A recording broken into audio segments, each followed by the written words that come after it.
Ayan. Andito tayo ngayon sa Davao. At ito po yung street food po dito. Ayan.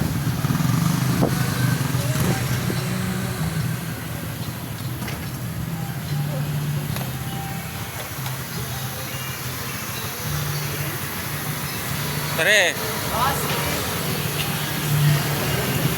YouTube to pre, YouTube. Post ko sa YouTube to. Ito yung ano natin, street food. Sikat na sikat po ito sa Davao.